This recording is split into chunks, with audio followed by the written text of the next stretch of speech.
December 9 2025 வாழ்க்கையிலே என்றைக்குமே யோசித்து ஒரு நிமிஷம் அப்படியே நில குளிஞ்சு நிற்கிற ஒரு நாள். இந்த நாளை நம்ம எப்படியோ மறந்துடுமா என்னங்கிறது எனக்கு தெரியல. ஃப்யூச்சர் மறக்க மாட்டோம், அதை நினச்சிக்கிட்டே இருப்போம். பட் இருந்தாலும் அந்த டிசம்பர் 9 2025 சித்துவோட நினைவு நாள் அப்படிங்கிற இந்த மாதிரி ஒரு கோரஸாக ஒரு விஷயங்கள் நம்ம திங்க் பண்ணும்போது அதனோட பெயின் வலி இருக்குல்ல, அது எல்லாத்து மேலேயும் வரும். கடவுள் மேலே, நிறைய பேர்த்து மேலே அந்த வலி வரும். அது செயலுக்கு பின்னாடி இருக்காங்களா யாராச்சும் அப்படிங்கிற கேள்வியும் இருக்கும். என்ன சொல்கிறதுனா, ஒரு விடை தெரியாத ஒரு விஷயமாகவும் இருக்குது.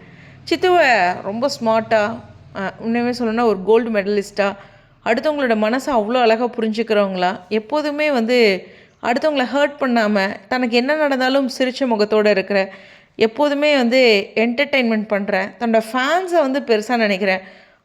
ஒரு ஃபேன்ஸோட அவ்வளோ கனெக்ட் ஆன ஒரு ஒரு பர்சன். ஏன்னா ஒருத்தரோட பர்த்டேக்கு வீட்டுக்கு போவாங்க, அந்த ஃபேன்ஸ்க்கு சர்ப்ரைஸ் தருவாங்க.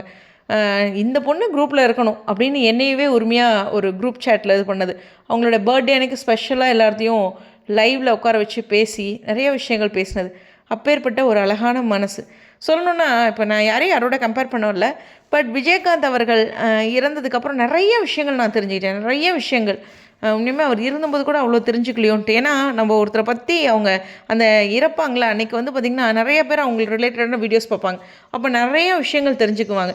அப்படிங்கும்போது இப்படி ஒரு மனுஷனா அப்படின்ட்டு அப்படியே கையெடுத்து கும்பிடணும் மாதிரி தோணுச்சு. ரொம்ப அழகான வாழ்க்கையை வாழ்ந்திருக்காரு இல்லையா? நம்ம வாழ்க்கையை முடிஞ்சதுக்கப்புறம் நம்ம நல்ல வாழ்க்கையை வாழ்ந்து தான் முடிச்சிருக்கோம் அப்படிங்கிற ஒரு விஷயம் இருக்குல்ல. அவர் அந்த வாழ்க்கையை அவ்வளோ அழகாக வாழ்ந்திருக்காரு. அப்படி தான் நான் சித்துவும் பார்க்குறேன். அவங்க வாழ்ந்த வாழ்க்கை, அவங்க ஃபேமிலி ஃபஸ்ட்டு அம்மா கிட்ட அடிக்கடி எங்கள் அம்மா கிட்ட சொல்வேன், கடவுள் அப்படிங்கிறது ஓகேங்கம்மா, பட் ஆனால் நான் உன்னையும் பிரணவையும் நல்லா பார்த்துக்கணும், அது என்னுடைய பெரிய ரெஸ்பான்சிபிலிட்டி. என்னை நம்பி நீங்கள் 2 பேர் இருக்கீங்க. அவங்க அப்பா அவர் வேறு, பட் ஆனால் உங்கள் 2 பேர்த்தையும் நான் 100% ப்ரொடெக்ட் பண்ணி பார்த்துக்கணும். அதுக்கப்புறம் தான் நான் எந்த ஒரு விஷயமும். இப்போ பிரணவுக்கே இன்றைக்கி கோவிலுக்கு போகணுன்னு நான் ப்ரெஷர் எடுத்துக்க மாட்டேன். அவனை நல்லா பார்த்துக்கிட்டா போதும், கடவுள் நம்மளையும் பார்த்துக்குவார். அவனை அழாமல் பார்த்துக்கணும், அவனை நான் கவனிச்சிக்கணும். அந்த பாயிண்டில் நான் ரொம்ப தெளிவாக இருப்பேன். இப்போ பெற்றவங்களை எந்த ஸ்டேஜ்லேயும் நம்ம இது பண்ணவே கூடாது. எப்படி சொன்னால், அவங்க நமக்கு ஒரு கஷ்டமாக இருக்காங்க அப்படின்ட்டு. ஏன்னா நம்மளோட எவ்வளவோ கடினமான நாட்கள்லாம் அவங்க தான் கூட இருக்காங்க. அப்போ அவங்களுக்கும் சில இக்கட்டான நாட்கள் வரும்போது நம்மளும் பக்கபலமாக இருக்கணும். இந்த மாதிரி இருக்காங்களே, இந்த மாதிரியான பாயிண்டில் எனக்கு சித்து தான் ஃபஸ்ட்டு இம்ப்ரெஸ் பண்ணாங்க. அவங்க பேரண்ட்டுக்காக வீடு கட்டினது, அவங்க அக்காவுக்கு ஏதோ அந்த ஒரு வீடியோவில் அவங்க ஃபஸ்ட்டு சொல்லும்போது, இந்த பொண்ணு சூப்பர் இல்லை அப்படின்ட்டு. ஏன்னா தனக்காக வாழாமல் தன் குடும்பத்துக்காக அப்படிங்கிற நிறைய விஷயங்கள் செஞ்சதில் என்னை முத இம்ப்ரெஸ் நான் சித்துக்கிட்ட இம்ப்ரெஸ் ஆன விஷயம். பேச்சாக இருக்கட்டும், நடிப்பாக இருக்கட்டும், திறமையாக இருக்கட்டும், அதெல்லாம் அடுத்தது. பர்சனல் லைஃப்பில் எனக்கு ரொம்ப அவங்க இம்ப்ரெஸ் ஆனாங்க. நம்ம செலிபிரிட்டிஸோட பர்சனல் லைஃப் அப்படின்ட்டு. ஷரண்யா அவங்களே பார்த்திங்கன்னா அவங்க அம்மாவை அவ்வளோ நல்லா பார்த்துக்குவாங்க. அவங்க கொஞ்சம் உடல்நிலை சரியில்லாதவங்க தான், பட் அவ்வளோ அழகாக கேர் பண்ணுவாங்க. அவங்களோட வீடியோஸில் மட்டும் இல்லை, அவங்களோட பிக்சர்ஸ் மட்டும் இல்லை, நான் நிறைய தெரிஞ்சுக்கிட்டேன் அவங்கள பற்றி. ஒரு பெற்றவங்களை நல்லா பார்த்துக்கிற பொண்ணு கிடைக்கிறதுலாம் பெற்றவங்களுக்கு பெரிய ஒரு புண்ணியம். நமக்கும் நல்ல ஒரு இதயத்தை கடவுள் கொடுத்துருக்காரு. சமீபத்தில் நான் ஒரு தம்பிக்கிட்ட பேசும்போது, அக்கா செலிபிரிட்டிஸை இப்படியெல்லாம் எடிட் பண்ணி போட்டுக்கிட்டு இருக்காங்க அக்கா, எனக்கு கடுப்பாக இருக்குன்னு. நீ ரொம்ப நல்ல விஷயம் பண்ணிகிட்ருக்க, நல்ல எடிட் அவங்கள பற்றி போட்டுட்ருக்க, உனக்கு எப்படி இருக்கு? ஒரு நல்ல மனசு ஆண்டவர் கொடுத்துருக்காரு, அதை மட்டும் பாரு, அந்த மனுஷங்களை பற்றி நினைக்காத, அவங்கள அப்படி படைச்சிட்டாரு, என்ன பண்ணுறது அப்படின்ற மாதிரி சொன்னேன். அதுதான் நமக்கு அவ்வளோ ஒரு அழகான மனசை அந்த பொண்ணுக்கு கொடுத்துருக்காரு. குறிப்பிட்ட வருஷம், குறைஞ்ச வருஷத்தில் ரொம்ப பெரிய சக்ஸஸ். அவங்க வாங்கின காராக இருக்கட்டும், அவங்களுடைய உழைப்பாக இருக்கட்டும். அதாவது நான் எப்பவுமே எனக்கு ஒரு பயம் இருக்கும், ஹானஸ்ட்டாக நான் சொன்னதான்னு தெரில, பட் நாளைக்கு உறுதி இல்லாத நாள்னு நான் எல்லாத்தையுமே வேகமாக அன்னன்னைக்கே செஞ்சுருவேன். அம்மா இது இங்கே வச்சுருக்கேன், இது பண்ணியிருக்கேன்ட்டு நாளைக்கு எதுவும் நான் போகிற மாதிரியே ஆனால் அடிக்கடி பண்ணிகிட்டு இருப்பேன். ஏன் அப்படின்னா, நம்ம இருக்கிற நாட்களில் அது எல்லாத்தையும் செஞ்சிடணும் அப்படின்னு நினைப்பேன். இப்போ அம்மா ஒரு விஷயமோ இல்லை யாராச்சும் ஒரு விஷயமோ சொல்லும்போது அவங்ககிட்ட எக்ஸ்கியூஸ் கேட்க மாட்டேன், அது செஞ்சு கொடுத்துருவேன். ஏன்னா டிடி ஒரு முறை யாரோ ஒரு செலிப்ரிட்டிஸ் அவங்க அப்பாவுக்கு திருப்பி செய்யவே முடியல அப்படின்னு வருத்தப்படும் போது அந்த ஒரு பெயின் நமக்கு வரக்கூடாது அப்படின்ட்டு. ஆனால் எனக்கும் அப்படி ஒரு பெயின் வந்திருக்கு. என்னோடய அம்மாச்சி இறந்தப்போ அதுக்கு முன்னாடி நான் போயிருந்துருக்கணும் அப்படிங்கிற பெயின் எனக்கு ரொம்ப ரொம்ப இருக்குங்க. ஸோ அந்த மாதிரி ஒரு பெயின் வந்துச்சுன்னா அது லைஃப் லாங். இப்போ என்னோடய அம்மாச்சியோட நினைவை நினைக்கும் போதெல்லாம் எனக்கு அந்த பெயின் வருது.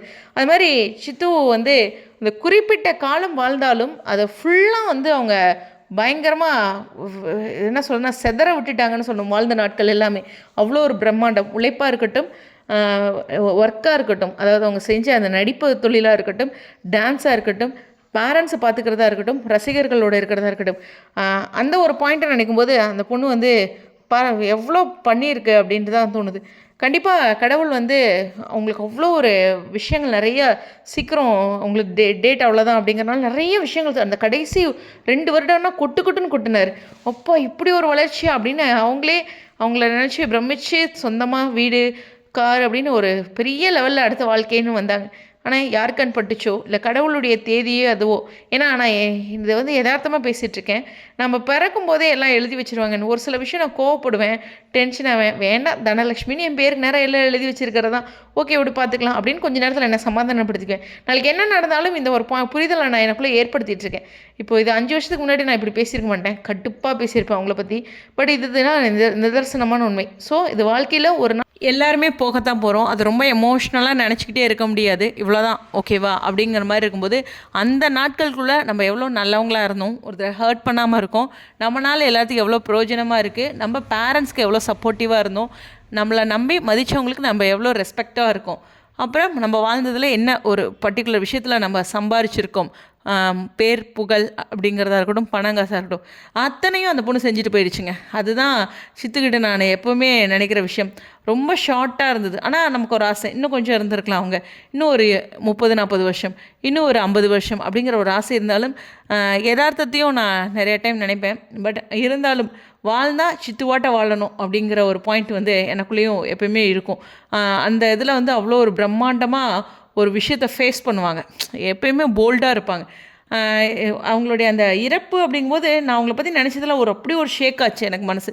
இல்லையே நம்ம பார்த்து நம்ம தெரிஞ்சுக்கிட்ட சித்து, ஏன்னா குரூப்லேயே ஒரு பிரச்சனைனா அவ்வளோ அழகாக அந்த ஃபேன்ஸ் என்ன நினைப்பாங்க அப்படிலாம் இல்லை, போல்டாக கேட்பாங்க, என்னப்பா பண்ணிகிட்டு இருக்க நீ அப்படிங்கிறத சாஃப்டாலாம் கேட்க மாட்டாங்க, அப்படியே போல்டாகவே கேட்பாங்க. நான் கூட அந்த சாஃப்டாக சரி பொக்குன்னு போயிடுவாங்களோ அப்படின்னு யோசிப்பேன். ஆனால் போல்டாக கேட்பாங்க. அதனால் அப்பேற்பட்ட பொண்ணு அப்படி ஒரு முடிவாக நிச்சயமாக கிடையாது, ஏதோ உள்ளே இருக்குது அப்படின்னு தான் எனக்குள்ளே எப்பயுமே தோன்ற விஷயம். எனிவேஸ் இந்த ஒரு விஷயத்தில் நான் சொல்ல வர ஒரே ஒரு விஷயம் என்னென்னா, வாழ்க்கை எல்லாத்துக்குமே ரொம்ப short.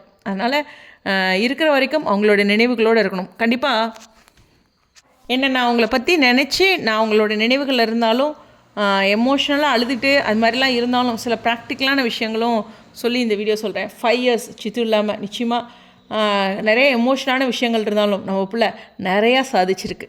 Anyways we really miss you Sidhu. எங்கேயோ ஒரு இடத்துல நீங்கள் பார்த்துட்ருப்பீங்க, நீங்கள் எல்லாமே சாதிச்சுட்டு தான் போயிருக்கீங்க. ஒவ்வொருத்தருக்கும் ஒவ்வொருத்தர் ரோல் மாடலாக இருக்கலாம், ஜெயலலிதா மேமாக இருக்கலாம், அது மாதிரி நிறைய பேர் இருக்கலாம். நம்ம எல்லாத்துக்குமே எப்பவுமே சித்து தான் இல்லையா? ஸோ அதுவே அவங்க செஞ்ச மிகப்பெரிய சாதனை.